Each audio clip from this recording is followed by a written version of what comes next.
It's right before my eyes and I can take it.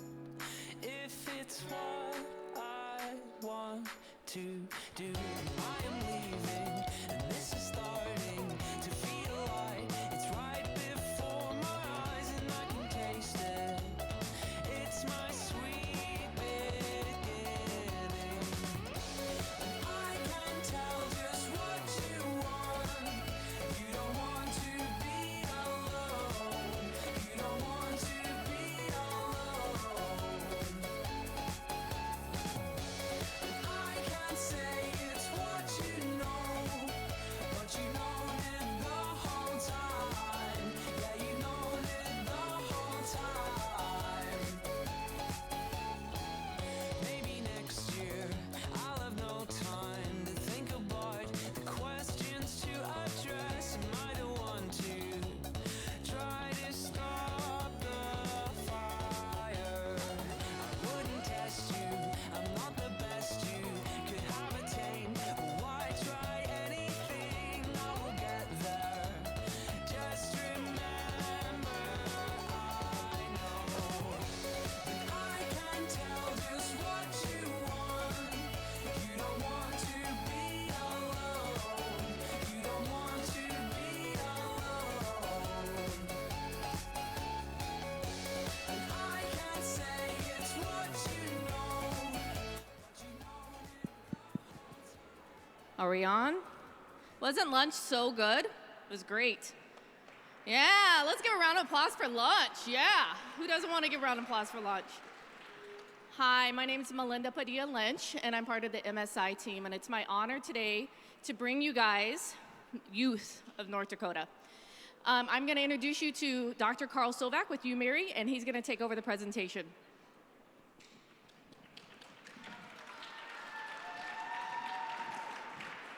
Thank you, Melinda. It's great to be here. I'm very honored that Main Street Summit asked me to be a part of this, and I promise I won't take too long in doing my presentation. We'll get the people up here that you really want to hear from. But we want to take a look here, a very simplistic photo that we have on there of way that workforce used to be. We needed a single person, we needed a Skype, and we just kind of chopped down some of the aspects there. But I want to share with you a little bit of where we've come from, the journey, and then let them talk about the things that they want. So if you take a look at where we've been in our history, we started out as a very agrarian nation. Agriculture was our main theme. Then we moved into the Industrial Revolution, into the technology-based aspects, more automation, to where we've now become a service economy. And we went from a management style with fear and division, create and motivate through fear, keep people divided, to where now we've moved into a trust and inclusion. We need to make sure that we trust the people that we're bringing into our offices and our workplaces and include them into decision making. And that comes tough, especially for gray-haired people like me.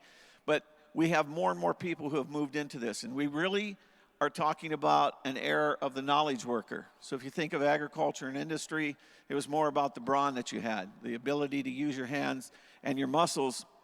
Now we're talking about utilizing the brain. So this is the progress that we've made across the years. And one of the things that we take a look at here in terms of all these different types of things, I don't know why this is popping back up. We'll get to it. There we go. We take a look at this and we have these generational differences. We have, back in the day when we were talking about, we had the senior generation. And I utilized the Strauss and Howe method in terms of generations, 18 years. And so we go back from the baby boomers, 1964, when we had a big boom after the war. Soldiers came home, and all of a sudden there were a bunch of babies that were born for some reason.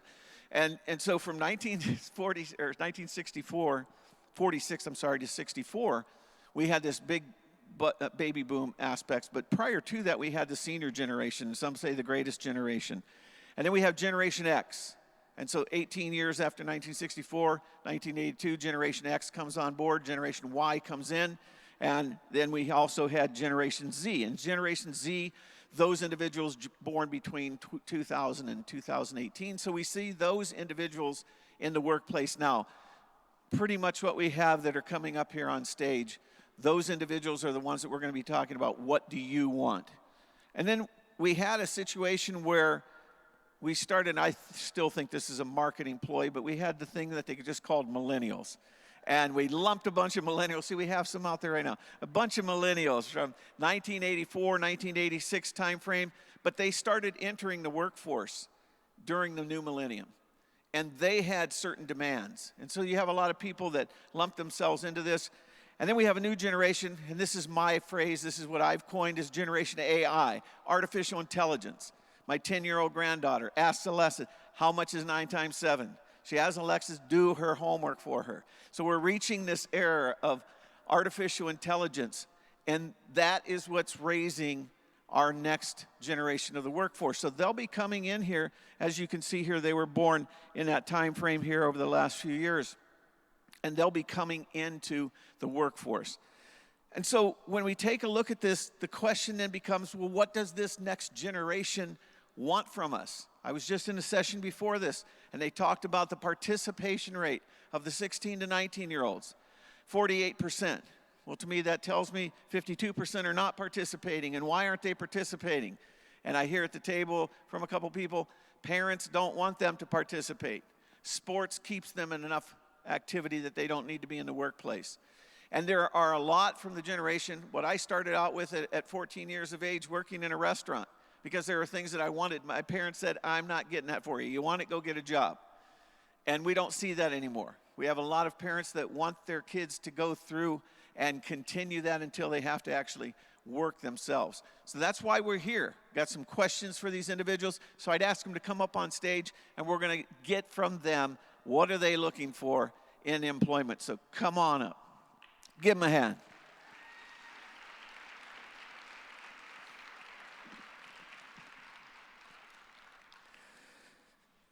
The ones that we have here, Lauren Erberly is a senior at BHS.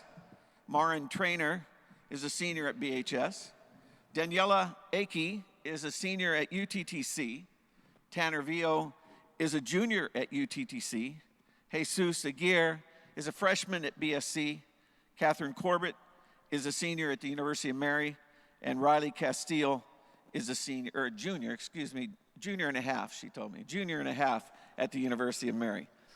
So I'm just going to ask a question. You all have microphones. You don't have to worry about passing them back and forth. I can let you have mine so you can have something to talk about. But I'm just going to work it down the line. I'm going to ask you the question. If somebody already answered it and you want to pass it along, that's fine.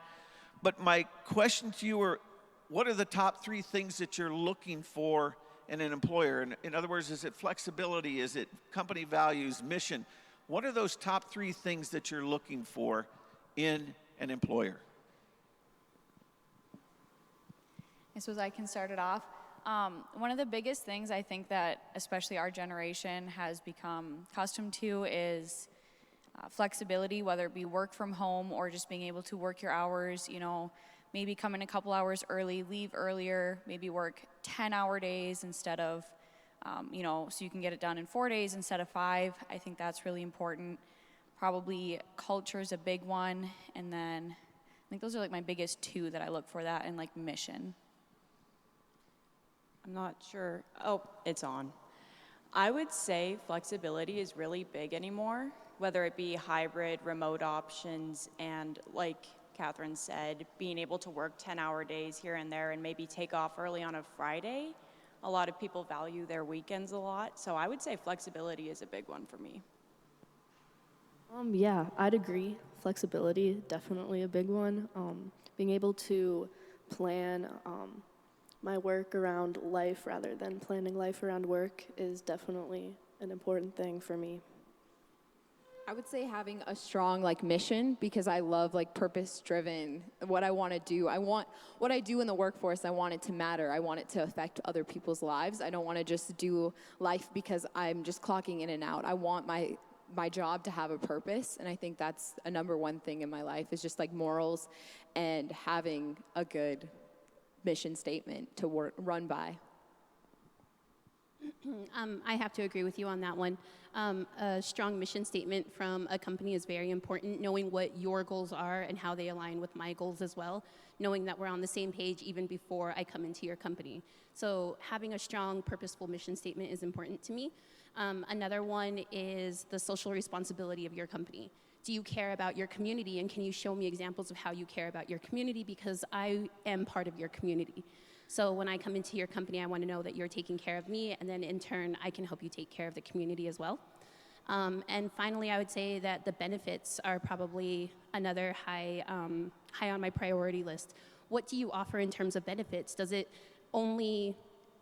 going to affect me? Is it going to benefit me? But is it also fair? And is it something that sets you apart from the company sitting next to you? So those are the 3 top ones for me. Thanks. Hau'okala'as. So Lakotas have this saying where we talk about pajuta washte, or good medicine. And what that means is, are we focusing on workplaces that provide us a value as human beings? So what does that look like in a workplace? Structurally, your employments, your businesses, they are structurally set up to provide money and profits and businesses, right, for our community, and it helps our community.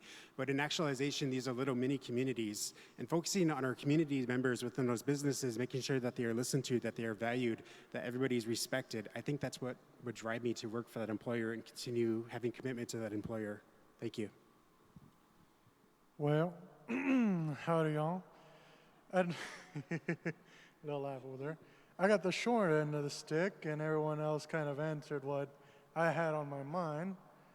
But one of the biggest things that I would say is important in a workforce is career development. I do want to go into a job knowing that I can fail even just a little bit. Fail just even a little bit, and I can learn from that, and I can improve my career, and maybe even I can get to a higher position in a company just by being shown the ropes, by being shown where I went wrong, and by growing out as an individual from that certain company. Thank you all. Jesus, you can just keep with the mic. And I'm going to ask you, Catherine talked about culture being an important part. What type of perks are you looking for? We used to hear shuffleboards and all these different types of things. What kind of perks are you looking for in the workplace? Or is it even necessary? I do believe, yeah. I do believe perks are necessary in the workforce, able to keep workforce retention, especially in maintaining valuable and skilled workers. Now, I would say that focusing on financial and mental health are important, especially for being such a stressful jobs, if a person does have them. And hopefully, I'm drawing a blank. To learn, yes, I've drawn a blank. The perks in my head are just gone. Yeah, biggest things I would say is professionalism, the ability to have mental help when it is needed, and to be shown in the workforce culturally that everyone is important no matter where you were from. I think that's the biggest thing. My turn? Okay. So in terms of perks of what a workplace can offer, we live stressful lives, right? Especially with COVID, with inflation, we have a lot of worries in our mind, and we need to prioritize making an income to provide for our families, especially as Lakota men, we always provide it for our families and our communities. But that can be really stressful. So I'd say understanding flexible hours, if it's available to go to a meeting over Zoom, and working to try to make the job not so stressful, or making sure that, hey, I understand you had something come up, I will work with you on that, making sure that, we're building these relationships between the employers and the employees, and that there's communication and trust. That's what I think the perk would be for me, is flexible hours and the ability to work from home if necessary. I agree with all those points. Culture comes back to my mind when we discuss culture, as well as that's a big perk according to me. Culture can be many things within your company. Do you take a stance of culture that your workers are important to you? Does our mental health matter to you? Do our suggestions for better practices at work matter to you? Do you have an open door policy that is truly open? Repercussions are one reason that many workers fear to go to their employers and tell them maybe something that is wrong with the company, a company practice, and we fear that repercussion. And so truth and honesty within a company is a giant perk. It means that your culture aligns with our culture and that we want to be open and communicative with one another. We want to build these relationships, like Tanner said, that are based on caring for one another. And so the biggest perk to me would be a culture of open and honesty, truth and honesty between workers and employers, in that you take care of us and we take care of you. And we both understand our roles in there, but that you understand that we do have valid points that we can bring to a conversation that can make work better for both of us. I would say when in the future I want to be a mom, so I want that flexible hours because I want to be able to go to my kids' soccer games or go to the things if I want to pick up my kid from school. Like those are the things that I aspire to do when I grow older. And I think having a company that's very transparent and saying, yes, you can do that, or have weekends so I can be with my kids, because I think that's important so that I'm raising a family, a next generation of workers going into the workforce, that I want to be able to have that strong. I want to be a good role model for the future. And I also think it's important to have good benefits that will help my family too, so my kids can get good benefits out of it so they don't have to stress or worry about it. Yeah, I definitely agree with you, Lauren. Being able to have that kind of flexibility and dependency on, and being able to rely on my workplace to support every part of my life and not just when I'm at work is definitely a pretty good perk. I would say the flexibility is definitely a big perk, but also PTO. Work shouldn't be people's lives, and a lot of people are dealing with burnout recently, and being able to take that vacation and that time away from work gives people the opportunity to come back stronger and have better quality of work.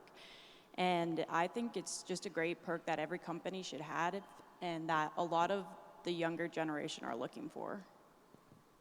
Yeah, kind of going off of like giving your brain like kind of a break from work. I know a lot of companies are introducing like gaming rooms and stuff like that just to kind of take a playful break from work and give your brain just a little bit of a rest. Sometimes you need that, like you've hit a total stalemate. You can't get any work done. You're just really stressed about something. It's really nice to be able to grab a couple of the people sitting around you, go, play a game of Mario Kart or something like that, just not work related at all. And I think that also builds a really good culture of getting to know the people around you, which I think is really important. And with everyone working from home and stuff, I know that can be really difficult to implement. So I think small things like that, it also just shows that you care about the people that you employ. And it's not just about getting stuff done. It's you care about them, you care about making sure it's done well. And sometimes it's just, 15 minutes out of the day that they can kind of decompress before getting back into it. That is so good to hear, and I hope you're taking notes. I will open it up to questions here. I have a few more questions, but I'll open it up to some of you if you have some questions. You've mentioned a little bit here about professional development. You've mentioned a little bit about learning. How important is that from an employment perspective, and how are you finding out those types of things within an employer? How do you know what type of professional development is available? How do you know what type of learning is available? Or what is it that you're looking for in those two areas? So as far as learning and development goes, I know I'm very lucky to have a really close relationship with my manager, and I know that I can talk to her about any questions I have, and she'll get me in touch with the people that need to maybe train me in on something that I'm not familiar with. Or I know our company does a lot of like LinkedIn learning so that we can get better in certain skills that we can take with us past the company that we're in, or just getting to a better position within the company. And I think that a really transparent management is really helpful for that. Feeling comfortable talking to your manager about advancing without feeling like you're, better than they are, or coming at them and like challenging their position. I would say ILT sessions, instructor-led trainings, they are a great thing to have. It gives all of your employees an opportunity to grow and to develop other skills like crucial conversations and accountability. And I think it's great for companies to show that they can move up within the company rather than staying stagnant. I think it's good to showcase that because I feel that's what a lot of people are looking for. Yeah, and especially as a high school student looking at prospective internship opportunities, I'm planning on going into engineering, and so that is very important in order to learn about the field. And so yeah, it's important when looking for that opportunity that if I would like to, I'm able to advance from that beginner position and learn a lot while I'm there. Again, I'm a high school student, so I don't have a lot of experience in the workforce. And so I would like just more education on that of how, because I'm in a lot of leadership roles at my school, and I would like more education on how can I be a better leader in the workforce, or how, because obviously it's like when I get into a workforce, I want to put my all in that. I don't want to just not do my best. And I think having an opportunity to learn from your boss, learn from the CEO, how can I be better? How can I equip your company? Because I want to be on board with what you want to do and what's your purpose for this company. I agree with that. I think part of the hardest thing when you go into a company is understanding how you can be professionally developed within that company, because there's no red arrows pointing to a certain department or pointing to a certain person that says, hey, if you want to move up within the company, please come here. It's really hard to find that within a company.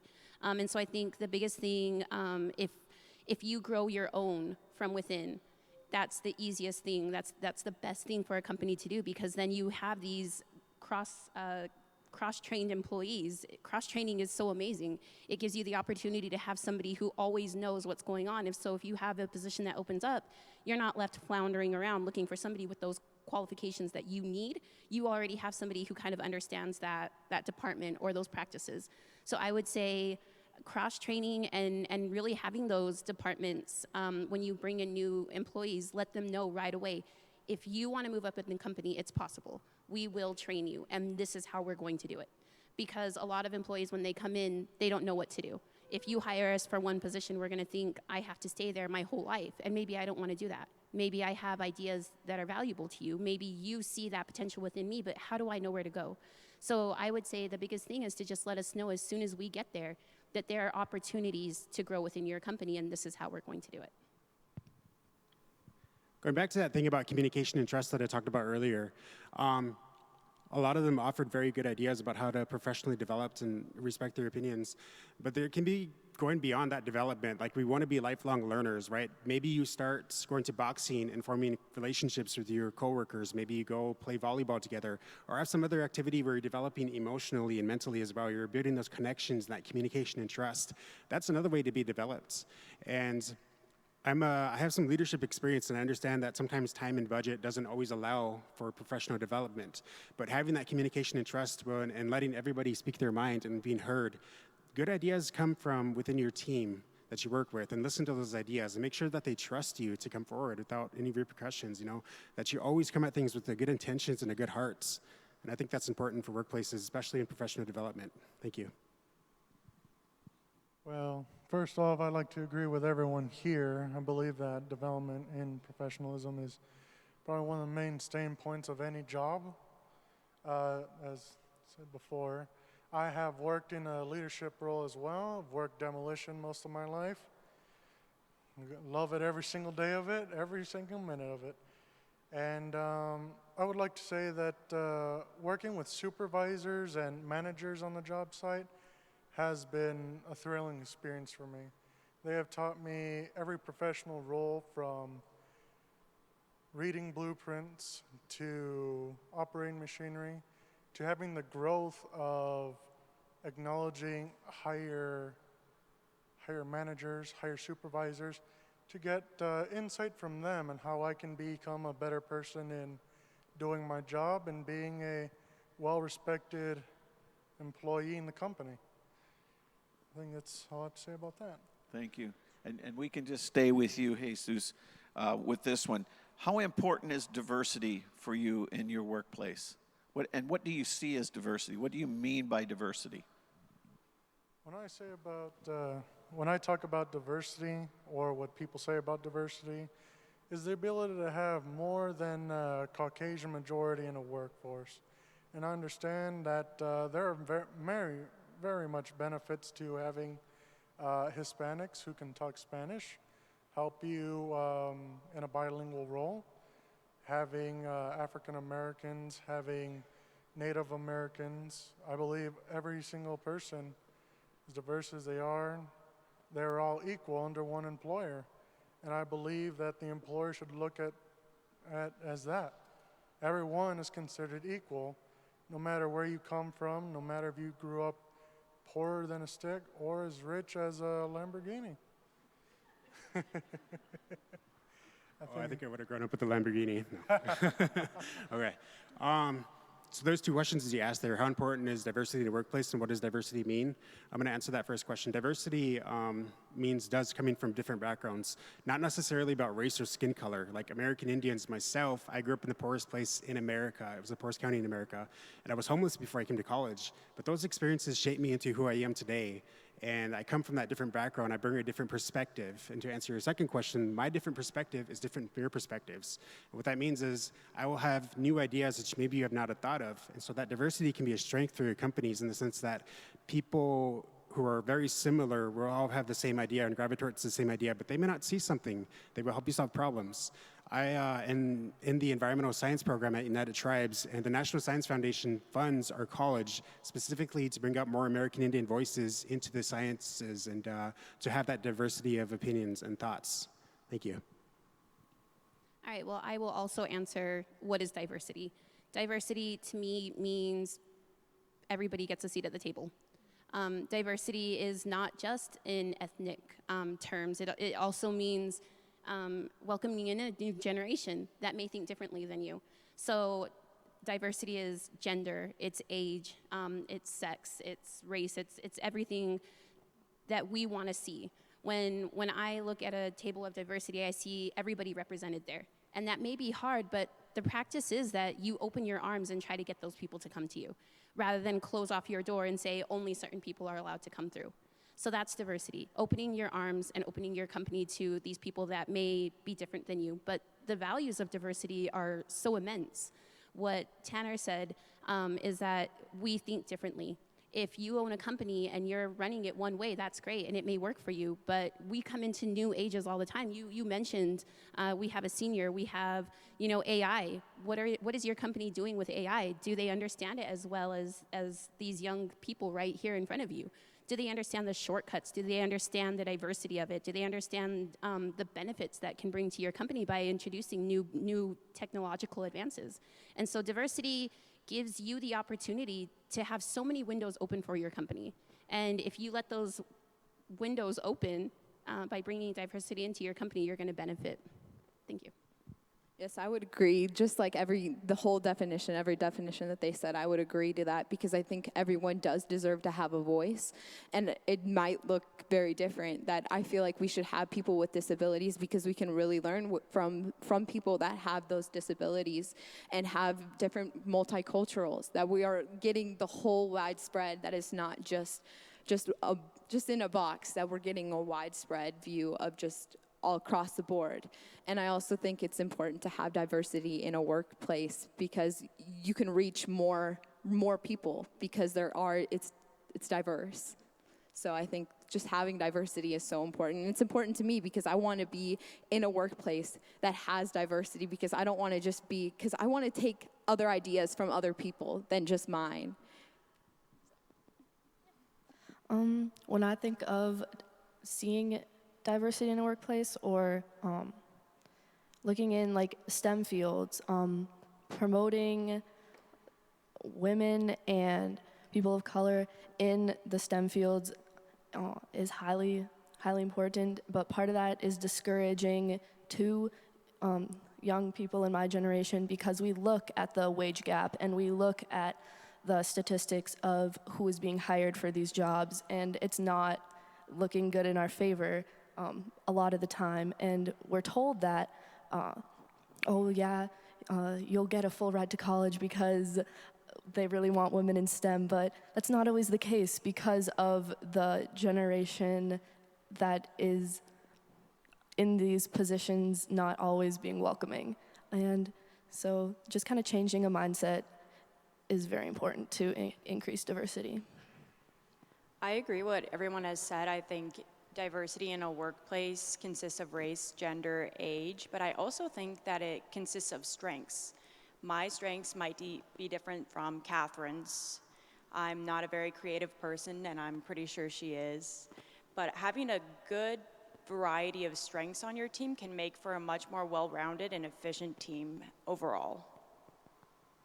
Yeah, and I know we've touched a little bit on age, but I think I see that a lot in my department. I work in e-commerce, and I think that I am the youngest one there, and I know that I'm not saying, obviously they have a lot more knowledge in the industry, they've been there longer, but I think it is really important to get different views from a big age range, just because we see things differently, we're used to different things.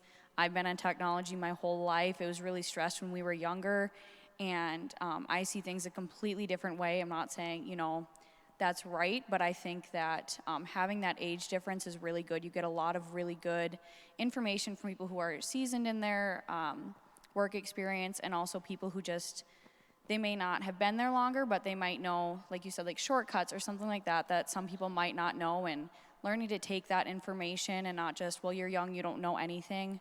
I think that that's a really good way to show diversity as well. Great. Is there a question, a burning question out there that somebody has that you would like? Yes, you're the lucky recipient.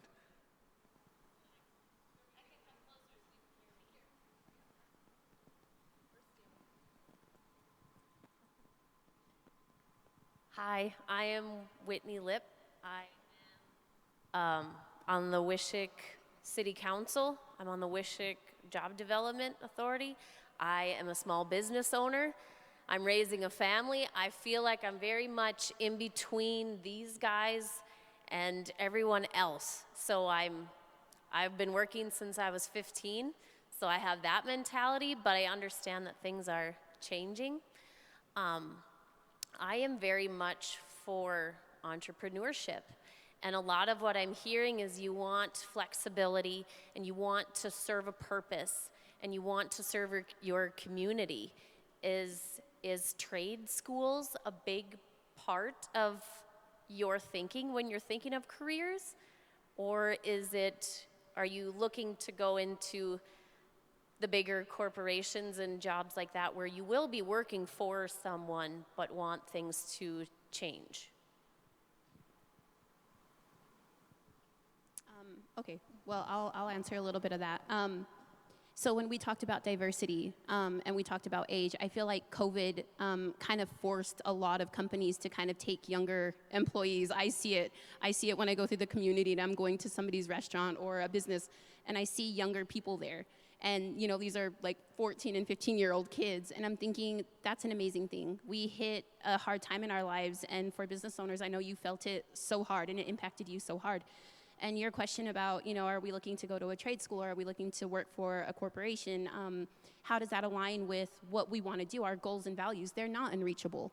And I think that COVID really taught us that when we talk about not wanting to be married to your job, that's true. And I feel like, again, COVID was really hard for a lot of people, but it also put into perspective what's important to us. And as business owners as well, you have to decide what's important to you. And I know it's the running of your business, and I know it's the keeping your business afloat, and that's where innovation and that diversity is really going to help you.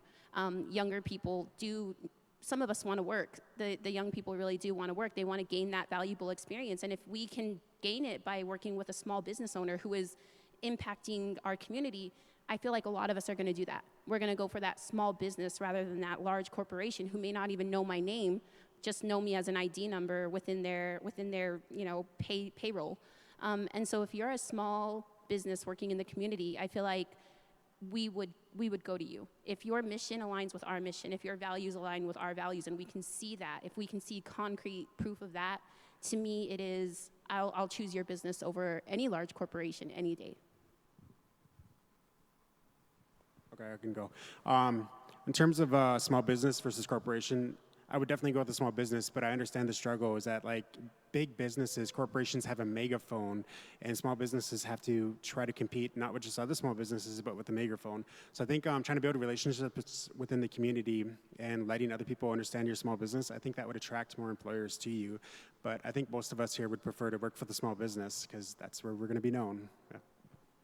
Yeah, I would piggyback off of that. That I really, because I was born. Well, I wasn't born. I was born in Montana, but I was raised in North Dakota, and most of North Dakota is small business, small schools. That I'm used to that community of just small and just familiarity. Sorry about that, but it's just being familiar with the people that you work with, because I don't like going into a big corporation and not knowing who I'm working for, and I don't know most of my coworkers. Like, I love that smaller community, and that's something that I'm really big in because it's what I've grown up with.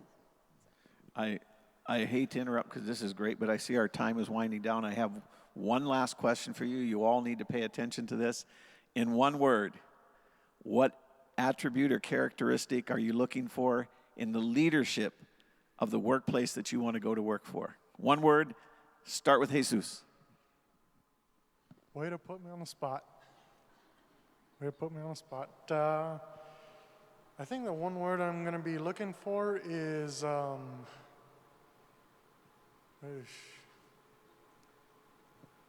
you want me to save you?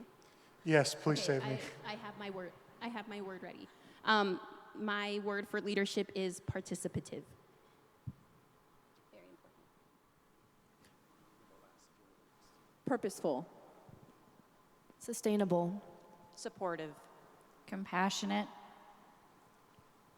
Admirable. Humility.